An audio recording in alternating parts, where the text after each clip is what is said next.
চামুকা হলো মুক্তিযোদ্ধা বানানোর প্রধান কারিগর। একাত্তরের গেরিলা। এখন মুক্তিযোদ্ধার তালিকায় কতজন আছে? প্রায় 2.5 লক্ষ। তার মানে হচ্ছে প্রতি 3 জনে 2 জন কম। আমরা এই মুক্তিযোদ্ধার রাজত্বে বসবাস করি। আমি প্রথমে আরো কয়েকটি রাজনীতি কথা বলবো, এটা আপনাদের আমাদের পরবর্তী জেনারেশন তাদের জন্য প্রয়োজন, আমাদের জন্য। বাংলাদেশের মুক্তিযুদ্ধে এতদিন যে ইতিহাসটা লেখা আছে, বয়ানটা বর্ণনা করা আছে, এটা সঠিক নয়।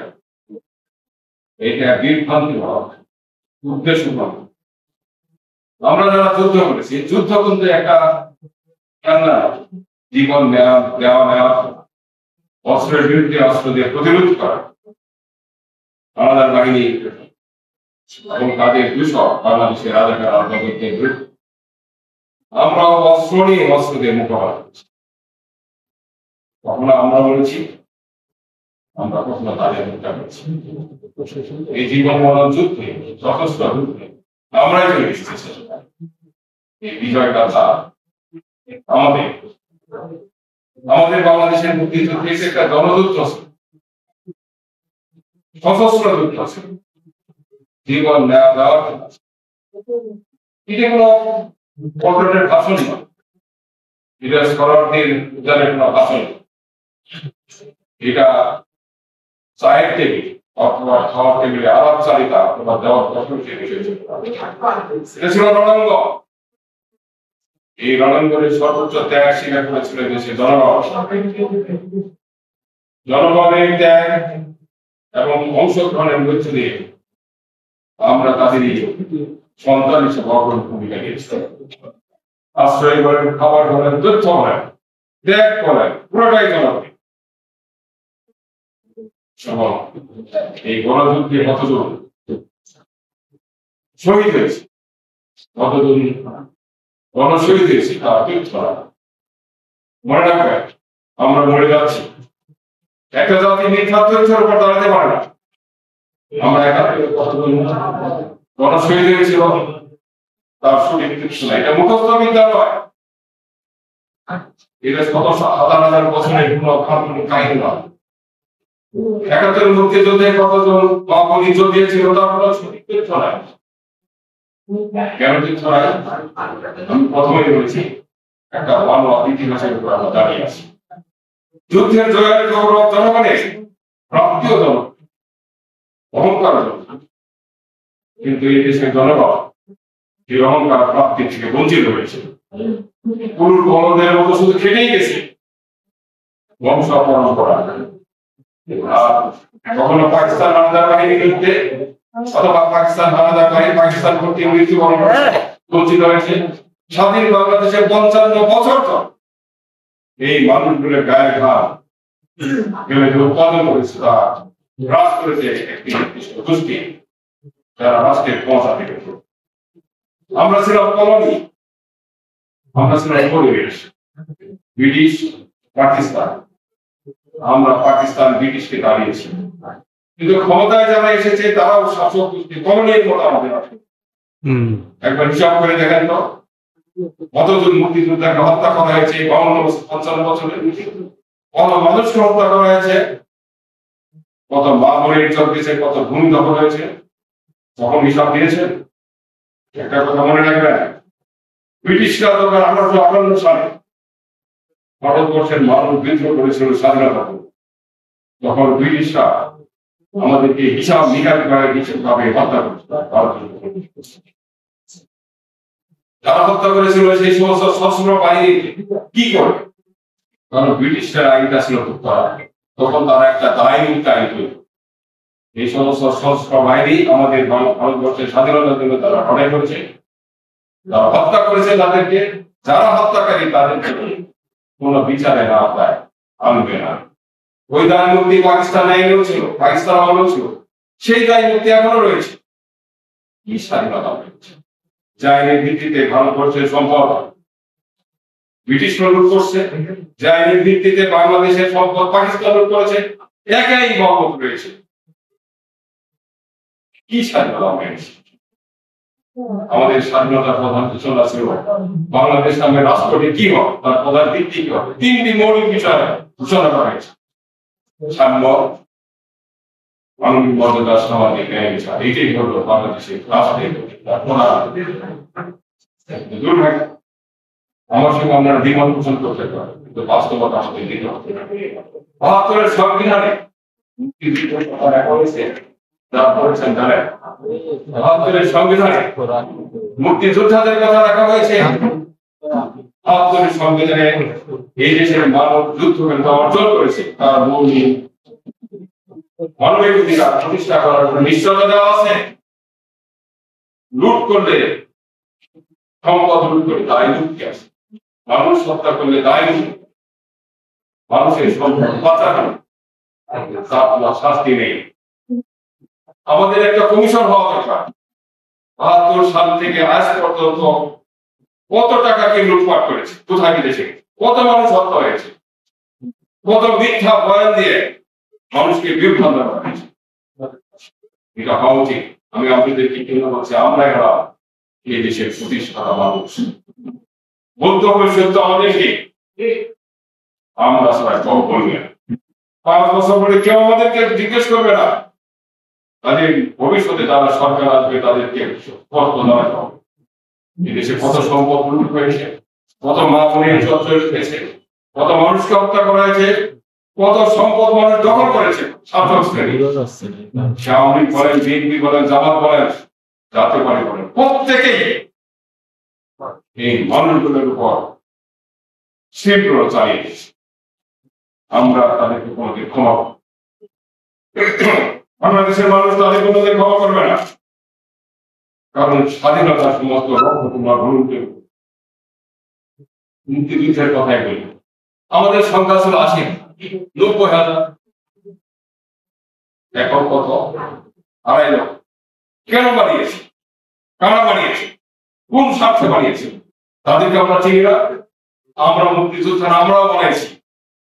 আমরা মুক্তিযোদ্ধারা টাকার বিনিময়ে বানিয়েছি, আত্মীয়তার কারণে বানিয়েছি, রাজনৈতিক কারণে বানিয়েছি, সামাজিক কারণে বানিয়েছি। বানাইনি। যুদ্ধ সম্পর্কে গিয়েছিলেন, পাশের বন্ধুকে আপনি গিয়েছিল গ্রামে? আপনি গিয়েছিলেন। আমার বাড়ি জামালপুর, আপনার বাড়ি কিশোরগঞ্জ, আরেকজন বাড়ি চট্টগ্রাম। আমরা বন্ধু হয়েছি, লড়াই করে শত্রুর বিরুদ্ধে অস্ত্র করি। তারা ছিলেন, যারা যায়নি তাদেরকে মুক্তিযোদ্ধা আপনারা বানিয়েছে, রাজনৈতিক কারণে বানিয়েছে। এবং আমরা যদি মুক্তিযোদ্ধা সংসদে থাকি, আমি আগে মুক্তিযোদ্ধা সংসদ থেকে আমি 3বার বহিষ্কার হয়েছি, মনোনীত না, নির্বাচিত ছিলাম। 3 মাস করে ক্ষমতা থাকছি মহাসচিব, মেনে নিয়ে তার আদেশ। এবার যদি আমরা থাকি, নিশ্চিত থাকে বাংলাদেশের মুক্তিযোদ্ধার নেতৃত্ব আমরা দিব না, তাদের বহিষ্কার করা হবে। আরেকটা নিশ্চিত থাকে, মুক্তিযোদ্ধাদের গৌরব উদ্ধার করার জন্য রাষ্ট্রীয়ভাবে আমরা মুক্তিযুদ্ধের অহংকার আমরা লিপিবদ্ধ করার জন্য সংবিধানে আমরা বাধ্য করার চেষ্টা করি। আপনারা নিশ্চিত থাকেন, আমরা যদি এই মুক্তিযোদ্ধা সংসদে থাকি, তাহলে অন্তত পক্ষে 2বার মাথা নত করে রাষ্ট্রের যারা প্রধান থাকবে তাদেরকে কথা বলবে। এবং আপনাদের কাছে আমার অনুরোধ থাকবে, মুক্তিযুদ্ধের জায়গা দেবেন। মুক্তিযোদ্ধা সংসদ অবশ্যই রণাঙ্গনে যারা যুদ্ধ করেছে তাদেরকে হবে, যারা ভুয়া বলায় নাই তাদেরকে হবে। এবং মুক্তিযোদ্ধা সংসদ তাদেরকে হবে যারা বিভিন্ন ধরনের অপকর্মের মাধ্যমে মুক্তিযোদ্ধাদেরকে অপমানিত করেছে। আপনারা জানেন, আমাদের 54টি মুক্তিযোদ্ধা সংসদে ঘুরিয়ে দেওয়া হয়েছে। বিগত ছাত্র গণঅভ্যুত্থানে মুক্তিযোদ্ধা কমান্ডারকে হাত দেওয়া হয়েছে এবং তারা হাসপাতালে ছিল। কেন হয়েছে? যারা তো আপনি ভীষণ। আমরা 71 সালে যুদ্ধ করেছিলাম, 54,000 বর্গ মাইল ছিল আমাদের বুকে, 7.5 কোটি মানুষ ছিল আমাদের অন্তরে।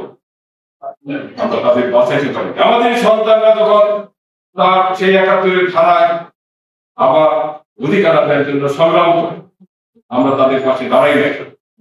মনে রাখেন, যুদ্ধ কোনো একটি জনগোষ্ঠীর, একটি জেনারেশন না, যুগ যুগান্তরে আমরা যদি ইতিহাস করেন, আমরা যে যে কথাটা পাই পৃথিবীর ইতিহাসে এই জিনিসগুলো পাবেন একটি বার, কতবার, 5 বার, 7 বার, 10 বার এই করতে পারি। আমরা মুক্তিযোদ্ধা আমাদের সম্মানে আপনি যান না ভিয়েতনাম, যান না কম্বোডিয়া, যান না চীনে, যুগোস্লাভিয়ায় যান, জিম্বাবুয়ে যান, ইভেন ভারতে ইয়েতে যান, নেপালে যান, যুদ্ধের সম্মান আছে। 100 বছর 200 বছর আগে এই যুদ্ধ আমেরিকা শেষ করেছে। যে যুদ্ধে যে গাছের আড়ালে দাঁড়িয়ে যুদ্ধরা যুদ্ধ করেছে, একটা বাস পথে একটা গাড়ি সেখানে গিয়ে দাঁড়িয়ে একদিন নিরাপত্তা পালন করে সেখানে। আপনারা রাস্তায় হাঁটেন, কি বলেন? আপনি মুক্তিযোদ্ধা প্রকৃত লাভ এইটি আমাদের নির্লজ্জকর একটা অবস্থান আমরা করেছি। আমরা তাই চাই যুদ্ধের জন্য আমাদের চেষ্টা করি। আপনাদের কাছে আমার অনুরোধ থাকে, মুক্তিযোদ্ধা সংসদে কোন ভুয়া মুক্তিযোদ্ধাকে ঢুকতে দেবেন না, বিতর্কিত মুক্তিযোদ্ধাদের ঢুকতে দেবেন না। কমিটির মধ্যে অবশ্য যারা 71-এর রণমূল সহস্র যুদ্ধ করেছে তাদের নেবেন, আমরা তাদের নিয়ে যাত্রা শুরু করি। এবং আমাদের বর্তমানে যে অ্যাডভাইজার আছে, আপনি যে যুদ্ধ করেছে আমাদের সবাই, আমি অন্তত তার এই বিষয়টা জানি তিনি মুক্তিযোদ্ধার ক্ষেত্রে আমরা যে অনুবাদ ব্যক্ত করি একই আমরা মুক্ত হইতে চাই ভদের পর, এবং আমরা এই ভর আছে বলেই বাংলাদেশে যারা ক্ষমতায় আসে তারা তাদের নিজেদের ইচ্ছা মতো মুক্তিযুদ্ধের ভয় তৈরি করে এবং মুক্তিযোদ্ধা আনা আমাদের প্রচার প্রচারণায় নাই।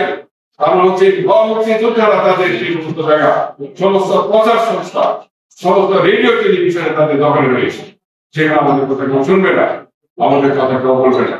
বুঝতে পারো, আমি অনেক কথাই বলছি, আমরা তো এবারে শেষ প্রান্তে দাঁড়িয়েছি। আমি 7 তারিখে গৌড়াতে গিয়েছিলাম, সেখানে প্রায় 11 বর্ষ মুক্তিযোদ্ধা দাঁড়িয়েছিল। আমি তাদের করুণ গ্রামে, আমিও গ্রামের মানুষ, তাদের করুণ কথা এবং তাদের আর্থিকা তারা বাংলাদেশে পৌঁছায় দেওয়া হয়েছে। তারা সবাই বাঁচতে চায়, সম্মান নিয়ে বাঁচতে চায়, স্বীকৃতি নিয়ে তারা বাঁচতে চায়। আপনি একটা কথা বলেছেন যে মুক্তিযোদ্ধাদের সঠিক যাচাই হবে। এই সঠিক যাচাইটা যদি আপনার মাধ্যমে পাই, আল্লাহর কাছে দোয়া থাকলো আমার জীবন দশা এই কথাটা সত্যিকারে দেখতে চাই। কারণ আমরা মিথ্যা এবং মিথ্যার মধ্যে, অমুক্তিযোদ্ধাদের মধ্যে বেঁচে আছি। সবচেয়ে দুঃখের যে ব্যাপারটা, আপনারা যারা এখানে নৌ কমান্ডো আছেন, এই নৌ কমান্ডাররা আপনারা মাত্র 500, আমার জানার মধ্যে 515। আমরা এই আশ্চর্য হয়ে গেলাম যে আপনারা 515 জনে একত্রিত হতে পারেন। বাট আমরা কি যুদ্ধ করেছি, কার জন্য যুদ্ধ করেছি? আর আমরা লাখ লাখ মুক্তিযোদ্ধা কোথা থেকে হলো? এই লাখ লাখ কোথায় ছিল, কিভাবে আসলো? এই তথ্যটি যদি আপনি করেন, আমি চিরকৃতজ্ঞ থাকবো আপনার কাছে। ধন্যবাদ থাকবে সবাই। আমি আপনাকে বলি, বড় দুর্ভাগ্য আমাদের এই বানানোর যাত্রাটা কখন শুরু হয়েছে? সেদিন জামুকার জন্ম হয়েছে। জামুকা হলো মুক্তিযোদ্ধার সরকারি বৈধতা দেওয়ার প্রধান কারিগর, এবং অর্থের বিনিময়ে তারা মুক্তিযোদ্ধা বানিয়েছে। আমাদের মুক্তিযোদ্ধাদের দালাল বানিয়ে তাদের মাধ্যমে অর্থ নেওয়া হয়েছে। জামুকা হলো মুক্তিযোদ্ধা বানানোর প্রধান কারিগর। এখন আমাদের সবচেয়ে জামুকা তৈরি হওয়ার আগ পর্যন্ত মুক্তিযোদ্ধাদের মধ্যে এই ধরনের প্রশ্ন ছিল না। হ্যাঁ, আমরা ঠিক বলছি, আমরা মুক্তিযোদ্ধা মুক্তিযোদ্ধাদের তালিকা তৈরি করতে পারবো কিনা, এই তালিকায় আমাদের অবহেলিত করেছে। এই তালিকার কারণে মুক্তিযোদ্ধা সংসদ বেহাত হয়েছে। সব তালিকার মধ্যে হাঁটবেন, সেটা ভারতীয় তালিকা হোক, সেটা এখানকার কল্যাণ ট্রাস্টের তালিকা হোক, সেটা আমাদের জামুকা হোক, আর সেটা আপনার কি হোক জামুকা ছাড়া যে পরে একটা তালিকা করছে, আমি দেখি ও যুদ্ধ করছে।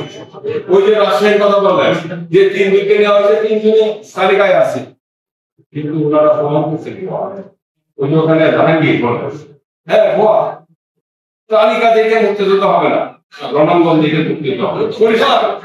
কোন ধরনের অভিযোগ থাকলে আমার কাছে লিখবেন, আমি অন্তত প্রথমেই বলছি, এখন বলছি ভুয়া মুক্তিযোদ্ধা বৈধ করার জন্য আমি এখানে আসিনি, হেঁটে চলে যাবো, ভুয়া আমরা গ্রহণ করবো। যাই অনেক কথা, আমাদের সবারই অনেক সেন্টিমেন্ট আবেগ আছে। কিছু বলবেন? বলেন। আমি বলি যে আচ্ছা, আমি যেহেতু একটু আগে একটা কথা বললাম, ওই জিনিসটা একটু আপনি দয়া করে আমাদের উপদেষ্টার কাছ থেকে একটু যদি ইয়ে করি না, যে আমাদের স্ত্রীরা কোনো চিকিৎসা, আমি বলছি আমি বলছি এখন তারা হাসপাতালে চিকিৎসা পায় না, তাদের কোনো বরাদ্দ নেই, কিচ্ছু নেই। আচ্ছা, আপনি যেটা বললেন সেটা হলো বড় ধরনের কোনো যদি অসুখ হয় তখন হয়তো ঢাকা মেডিকেলে বা অন্য জায়গায়,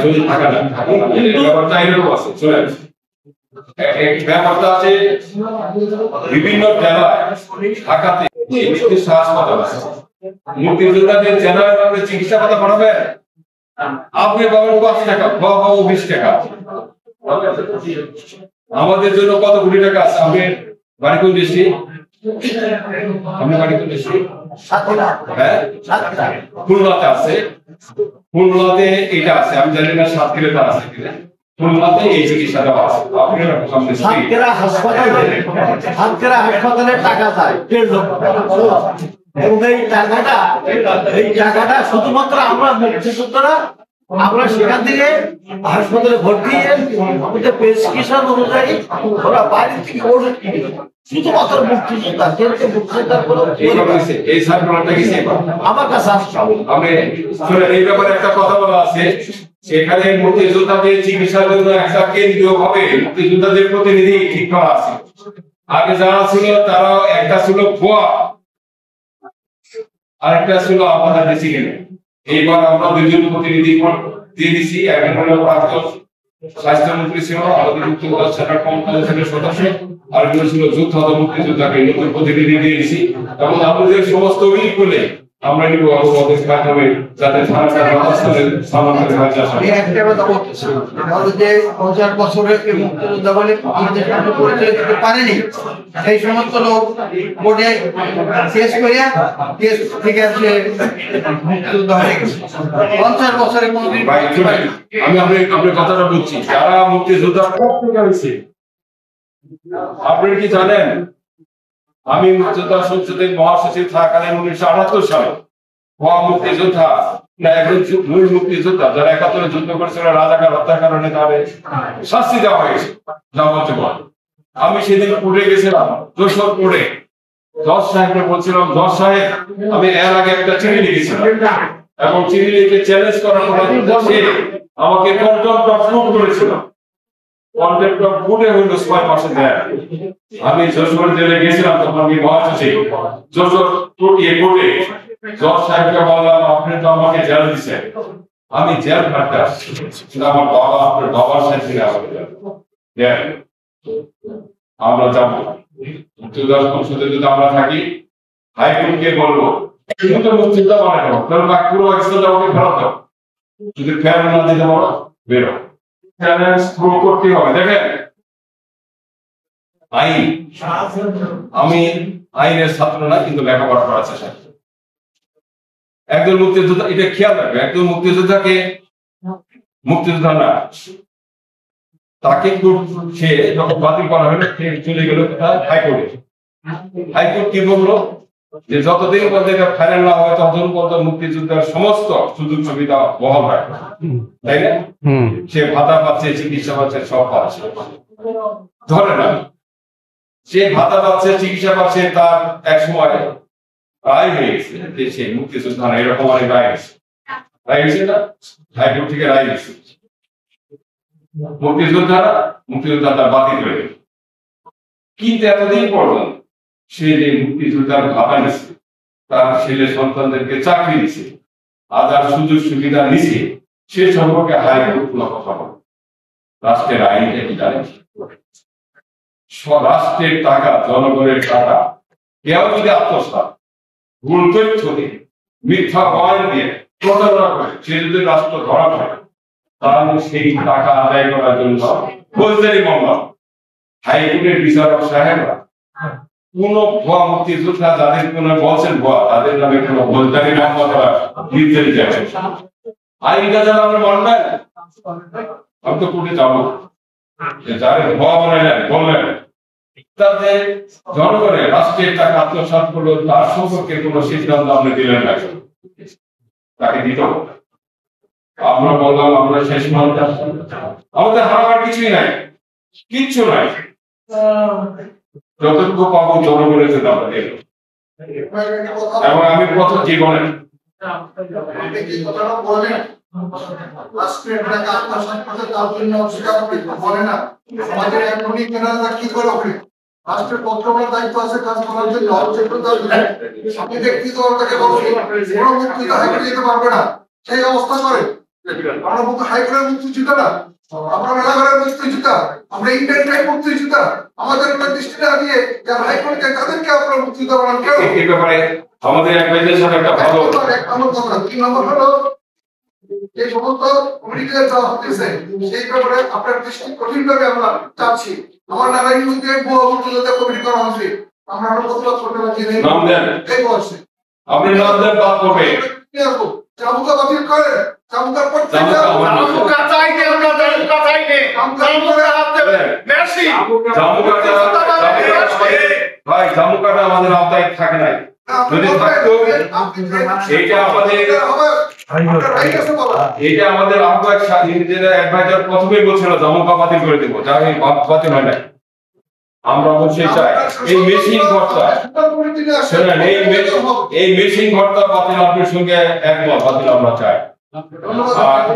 আর মুক্তিযোদ্ধা যদি কমিটিতে থাকে আপনাদের কাছে আহ্বান থাকলো, অনুরোধ থাকলো, তাদের নামগুলো সহ দেন আপনাদের।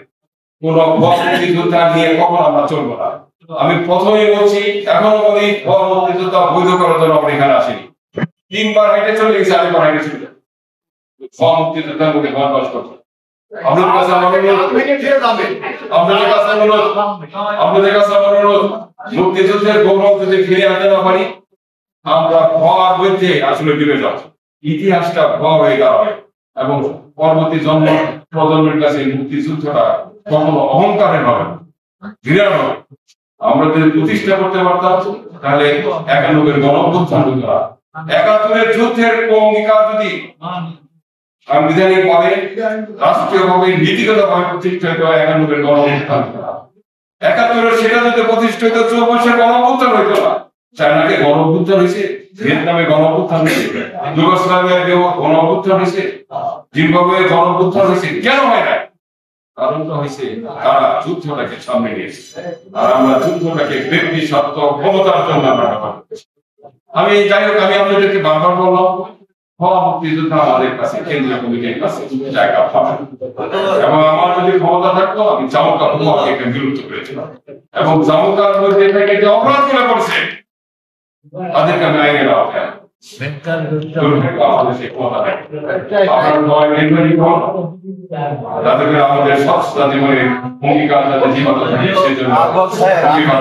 আপনি যে দায়িত্ব নিয়েছেন আমার মনে হয় যে আমাদের এই শেষ জীবনে হয়তো আমরা এই শেষ দায়িত্ব আপনার উপরে দিয়ে হয়তো আমরা কিছুটা হয়তো আমরা উপকার আমাদের উপকৃত হবে।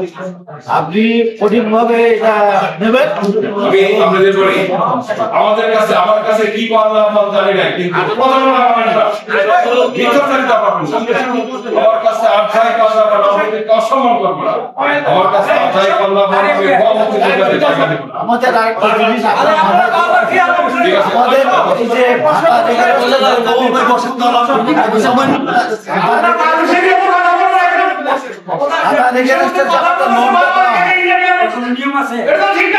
ভাতার এগেনস্টে যে লোনটা দেওয়া হয় বাংলাদেশের সকল সরকারি কর্মকর্তা কর্মচারী 5% আর আমরা মুক্তিযুদ্ধ আমাদের 7% সুযোগী আছে।